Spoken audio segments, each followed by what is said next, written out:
I'm Hannah Apricot. I've been on the planning committees for the events that we've had in California looking at the ecosystem restoration camps. And in the last few months, we've had 3 different events. One was a large gathering of more of a council coming together with interested parties to see, okay, how do we take this concept that John is talking about and adopt it and apply it to California, but really all of the West Coast. And so we had that council meeting. We also had one specifically looking at fire recovery. And then just last weekend, we had the first actual camp. And it was more of like a pop-up camp.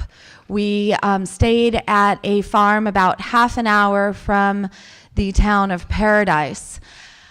6 months ago tomorrow, there was what turned out to be California's largest forest fire that started in Butte County, about 2 hours north of San Francisco.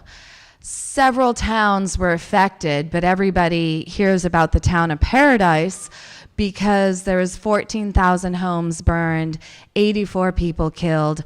The fire rushed through faster than anyone has ever seen, burning about a football field a minute.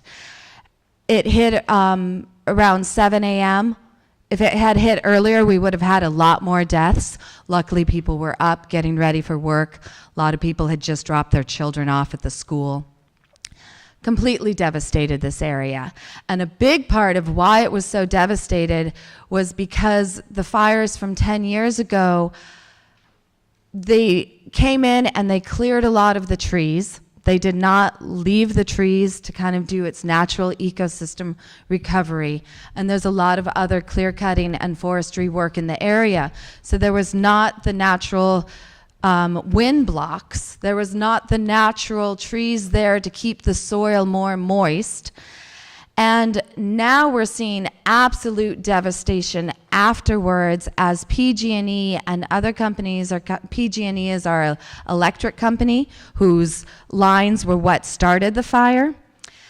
And so they're now coming in and essentially clear cutting, even going onto private property to cut down a lot of the trees that are now 6 months later coming back. They're cutting down all these trees that are still alive and potentially going to desertify this place.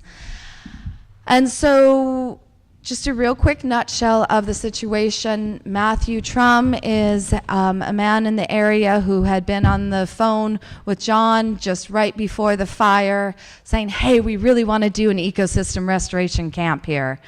And then the fire hit and it was like, holy shit, no, we have to do one here.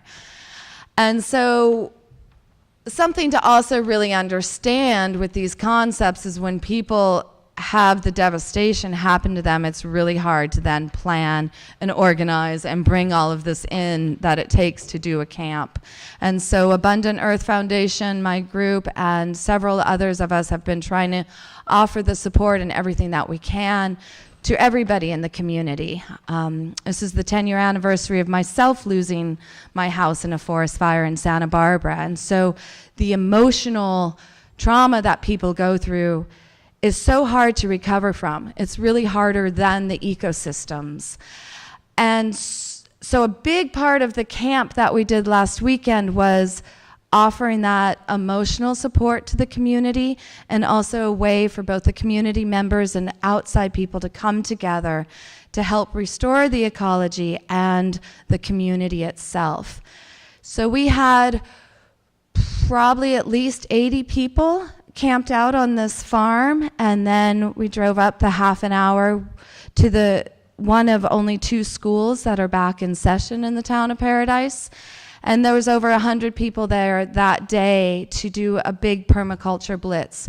We planted lots of gardens, we did swales, we did everything we could to try to bring beauty back to the area. The firefighters worked hard to save the structures, but all around there was burned.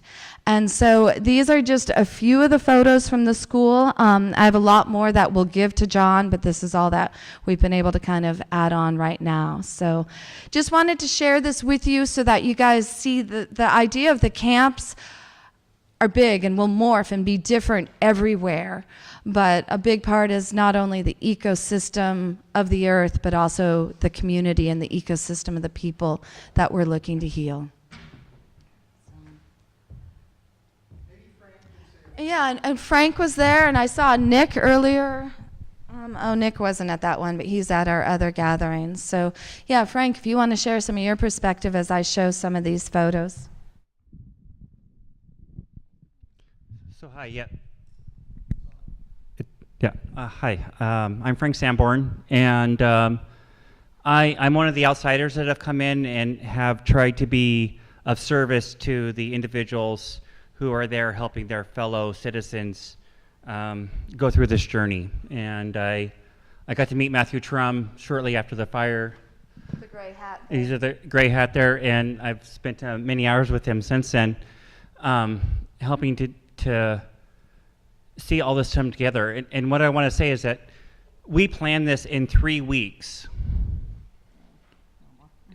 Well, I mean, from the initial group of coming together from the Pisces Ranch, that following weekend we got together on a group Zoom call, and at the camp we identified kind of the 22 different areas that we needed to pay attention to, or that we needed to consider to pay attention to, and we worked through that in a very short period of time with a little bit of organization. And I think that this first one was all kind of the ground up, and so the next one we're going to have a platform to work from, so we'll be able to continue to move forward. But I guess my point was, all we need to do is step forward and do, and it will turn out beautiful, and it'll be amazing. And we just need to find the places that are important to do. And in this work, we picked our zone 0 or zone 1 in permaculture context is the schools and the children.